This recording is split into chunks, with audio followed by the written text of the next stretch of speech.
Alba nuk e priste.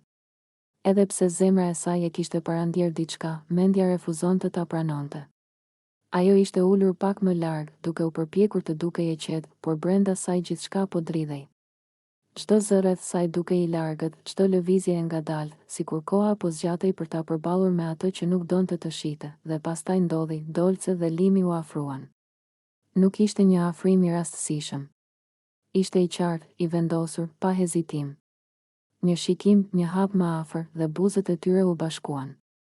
Një puthje e hapur, e dukshme, e vërtet për të gjithë. Përveç Albës, në atë moment, diçka brenda saj u këput, zemra i u shtrëngua fort. Frymëmarrja i u bë e rëndë, sikur ajo në atë shtëpi të ishte zhdukur pa pritur. Syt ju mbushën me lot, por nuk arriti të qante. Trupi i saj reagoi më shpejt se mendja. Një marramendje e fortë e pushtoi, këmbët nuk i bindeshin më, dhe gjithçka rreth saj filloi të errësohej. Alba u përpoq të mbahej. U mbështet lehtë te muri, por forca po e linte. Zemra i rrite fort, aq fort sa i dukej sikur po i dilte nga kraharori. Një hap.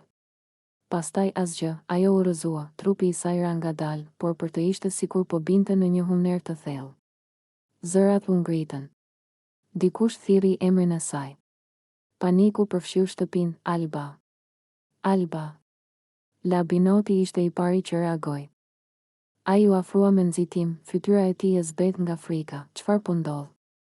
Tha ai me zë të dridhur, bia ishte menjëherë pas tij.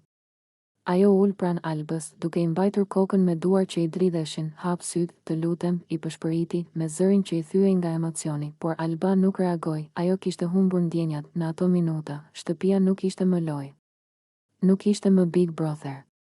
Ishte frikë e vërtetë. Heshtje e rëndë. Një vajzë e shtrirë në dy sheme, e thyer nga një dhimbje që nuk u pa, por u ndjen nga të gjithë, produksioni reagoi menjëherë. U thirr ndihma mjekësore. Labinoti nuk u largua asnjë sekond nga Alba. Ai e shikonte, i pafuqishëm. Me syt plot ankth dhe faj, bia i mbante dorën, je e fortë, i përshpëriste. Mos u dorëzo. Kur erdhën mjekët, Alba u vendos në barel. Trupi i saj duke i lehtë, por dhimbja që mbante brenda ishte e rëndë. Ajo filloi të merrte frymë më rregullisht, por syt i mbante ende mbyllur, vendimi u mor shpejt. Alba duhej të dërgohej në spitalin amerikan, Labinoti dhe bia insistuan ta shoqëronin deri te dera. Ata ecën ngadalë, njëri në njërin anë, tjetra në anën tjetër. Ishte një ecje e heshtur, e rëndë, plot emocione të pathëna. Kur arritën te dera, Labinoti u ndal, do të jesh mirë, tha me zë të ulët, edhe pse nuk ishte i sigurt as vetë. Bia u përkul lehtë mbi të, na duhet, i tha. Na duhesh. Alba nuk foli. Syt i kishte gjysmë të hapur, por shikimi i saj ishte diku tjetër. Diku mes dhimbjes, zhgënjimit dhe lodhjes emocionale. Ajo nuk po largohej vetëm nga shtëpia. Po largohej nga një situatë që e kishte thyer nga brenda. Dera u mbyll, dhe për herë të parë, shtëpia mbeti vërtet bosh. Labinoti dhe bia qëndruan për disa sekonda pa lëvizur. Askush nuk fliste. Sepse kishte momente kur fjalët nuk mjaftojnë.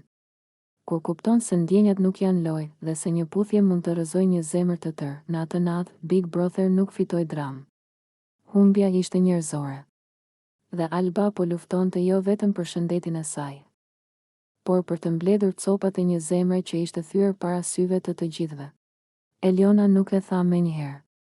Fjalët i rrinin në gryk, të rënda, të pashprehura, sikur po prisnin momentin e duhur për të dalë. Ajo e shikonte Klodin drejtë në sy, por jo me zemërim. Me një qetësi të rreme, atë lloj qetësie që e mban vetëm kur ke frikë nga përgjigja. Po ta pyes drejt, tha ajo më në fund, me zë të ulët, por të qartë, po të pëlqen Benita? Klodi u shtang për një çast. Jo sepse pyetja ishte e papritur, por sepse e dinte që ajo vinte nga një vend shumë i ndjeshëm. Eliona nuk po pyeste nga kurioziteti. Po pyeste nga ndjenja, a ke rënë në dashuri me të? Vazhdoi ajo, fjalët ranë mes tyre si një heshtje e madhe. Sepse dashuria, kur përmendet me emër, nuk është më thjesht dyshim. Është frikë. Është rrezik. Është e vërteta që mund të dhemë. Eliona nuk ishte duke akuzuar. Ajo ishte duke u mbrojtur. sepse në momentin që ndjen se dikush që të pëlqen po largohet emocionalisht, pyetja nuk është më pse, por me kë, unë nuk jam e verbër, tha ajo, tashmë më hapur. I shoh gjërat. I ndjej. Zëri i saj nuk dridhej shumë, por brenda saj gjithçka ishte trazuar. Çdo shikim i Klodit drejt Benitës, çdo buzëqeshje e vogël, çdo distancë e re mes tyre, ishte bërë një pyetje pa përgjigje në mendjen e saj. Ti ke ndryshuar, vazhdoi Eliona. Dhe unë nuk di nëse kjo ka të bëjë me mua. Apo me të. Këtu ishte dhimbja e vërtetë. Jo fakti që Klodi mund të pëlqente dikë tjetër, por fakti që Eliona po ndjente se po humbiste teren pa e kuptuar pse. Pa e ditur nëse kishte bërë diçka gabim, unë jam nga ato njerëz, tha ajo, që nuk di të qëndroj në mjegull. O jam brenda, o jam jashtë. Dhe Klodi ishte mjegulla e saj, Benita nuk ishte thjesht një emër. Ishte simboli i asaj që Eliona kishte frikë të pranonte, se ndoshta nuk ishte ajo zgjedhja. Se ndoshta ndjenjat e saj nuk ishin të mjaftueshme, nëse të pëlqen, tha ajo me zëmë të butë, ma thuaj. Nëse ke rënë në dashuri me të, ma thuaj. Sepse ajo preferonte të dhemte nga e vërteta se sa të coptoi nga dyshimi. Unë nuk dua të jem pengji askujt, vazhdoi ajo.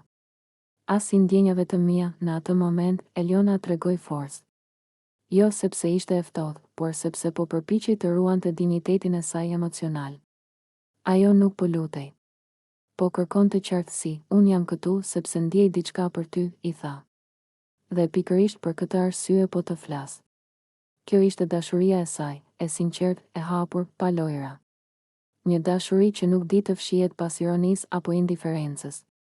Një dashuri që kërkon përgjigje, edhe kur përgjigja mund të jetë e dhimbshme. Nëse zemra jote është diku tjetër, shtoi ajo, unë nuk do ta mbaj peng. Por në sytë e saj lexoi qartë, ajo shpresonte që përgjigja të ishte ndryshe.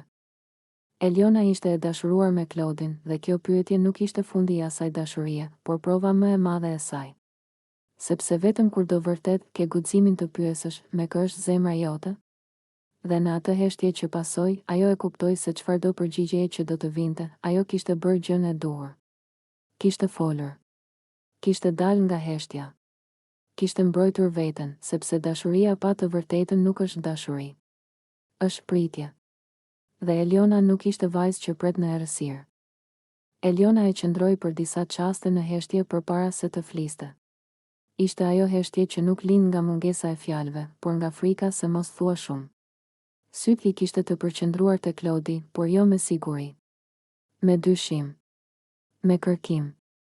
Me ndjenjen e dikujt që po përpiqet të kuptojë një njeri, por edhe veten njëkohësisht unë. Nuk e di kush ja akoma, i tha më në fund, se kam marrë vesh. Fjalët dolën ngadalë, jo si akuzë, por si rrëfim. Nuk ishte një sulm. Ishte një dorë e zgjatur. Eliona nuk po kërkonte përgjigje të shpejta, po kërkonte sinqeritet. Dhe kjo ishte ajo që e bënte momentin kaq të brisht. Klodi e dëgjoi pa e ndërprerë. Sepse e kuptoi që ajo fjali nuk kishte të bënte vetëm me të. Kishte të bënte me frikën e saj për t'u afruar shumë. Për t'u dhënë. Për t'u lënduar, Eliona vazhdoi të fliste, tashmë më e hapur, më e zhveshur emocionalisht. Ti ndonjëherë je shumë afër, tha ajo, dhe ndonjëherë shumë larg. Dhe unë nuk di ku të vendos. Në zërin e saj kishte ndjenjë.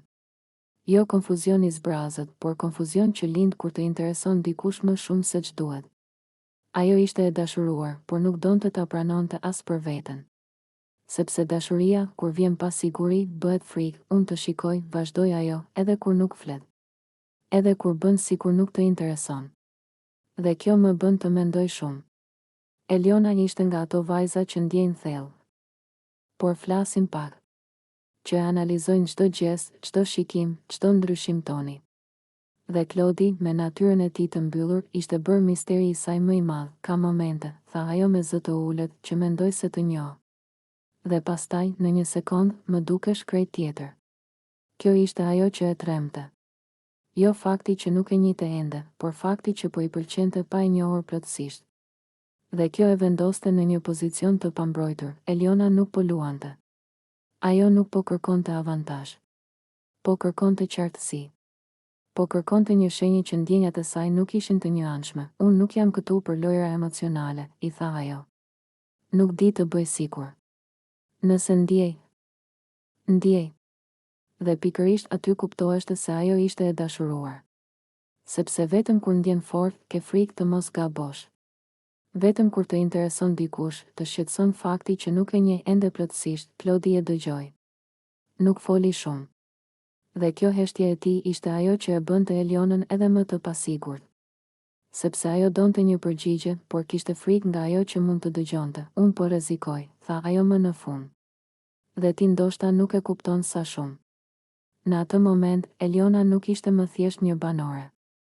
Ishte një vajzë që po hapej përballë një burri që i pëlqente. Limi dhe Hygerta nuk po flisnin për herë të parë për Labin dhe Albën, por kjo bisedë kishte një peshë tjetër. Ishte nga ato momente kur edhe muret duket sikur dëgjojnë. Ata ishin ulur në heshtje për disa minuta, duke vëzhguar lëvizjet e të tjerëve në shtëpi, por mendimet e tyre ishin diku tjetër. Hygerta e nisi bisedën me kujdes, sikur çdo fjalë duhej matur 2 herë përpara se të dilte nga goja. Po e ndjej që situata me Labin dhe Albën po tensionohet, tha ajo. Çdo ditë më shumë. Limi nuk u përgjigj menjëherë. Ai ishte nga ata njerëz që preferojnë të dëgjojnë më shumë se sa të flasin. Sytë e tij lëviznin ngadalë, duke analizuar jo vetëm atë që po thuaj, por edhe atë që nuk po thuaj. Kjo shtëpi, tha më në fund, nuk i do njerëzit që nuk përshtaten. Dhe Labinoti nuk di të përshtatet. Hygerta buzëqeshi lehtë, por ishte një buzëqeshje e hidhur, sepse ai është shumë i drejtë, tha ajo. Nuk di të fsheh atë që ndjen.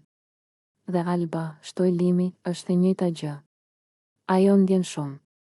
Dhe këtu, ndjenjat janë rrezik. Ata ranë sërish në heshtje. Nga larg dëgjoheshin zëra të tjerë, të qeshura, një realitet tjetër që vazhdonte normalisht.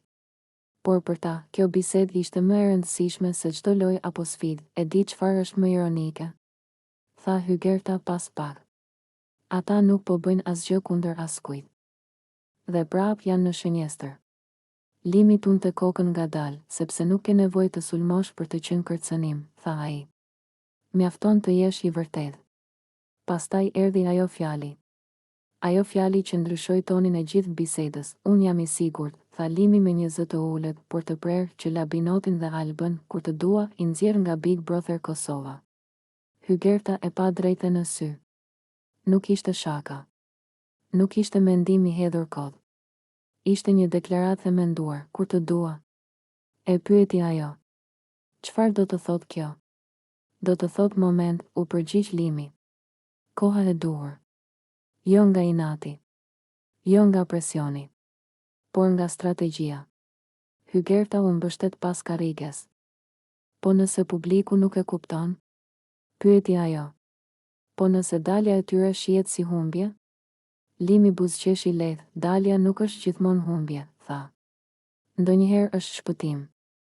Ai vazhdoi të fliste, tani më hapur, më thellë. Labinoti po konsumon veten çdo ditë këtu brenda.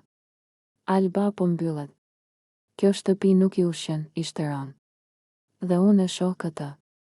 Hygerta u mendua për disa sekonda. Ti po flet sikur e ke vendosur tashmë, tha ajo. Jo, u përgjigj Limi. Po flas sikur jam gati. Ata filluan të analizojnë çdo detaj, sjelljet, shikimet, heshtjet, shpërthimet emocionale. Asgjë nuk ishte rastësi. Çdo veprim kishte një domethënie.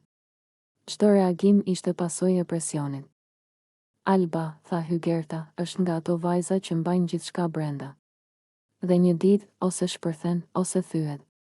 Dhe Labinoti, shtoi Limi, është nga ata burra që nuk din të luajnë role. Ai nuk është për këtë format. Ai është për jetën reale. Kjo bisedë nuk ishte thjesht për lojën. Ishte për njerëzit pas kamerave. Për pasojat që mbeten edhe kur dritat fiken. Për faktin që Big Brother nuk mbaron kur del nga shtëpia, nëse i nxjerr, tha Limi, do ta bëj sepse dua që të dalin me dinitet. Jo të shkatëruar. Jo të përdorur. Hygerta e kuptoi, ti po flet si njeri, jo si lojtar, tha ajo, sepse edhe kjo është lojë, u përgjigj ai. Lojë më e madhe se nominimet. Ata e dinin që kjo bisedë nuk do të dëgjohej nga të gjithë. Por ata që do ta kuptonin thellë. Sepse në Big Brother, fuqia e vërtet nuk është zëri i lartë, por vendimi i heshtur, dhe ndërsa nata binte mbi shtëpi, një gjë ishte e sigurt, asgjë nuk do të ishte më njësoj. sepse kur dikush thot jam i sigurt, nuk është më thjesht mendim. Është paralajmërim.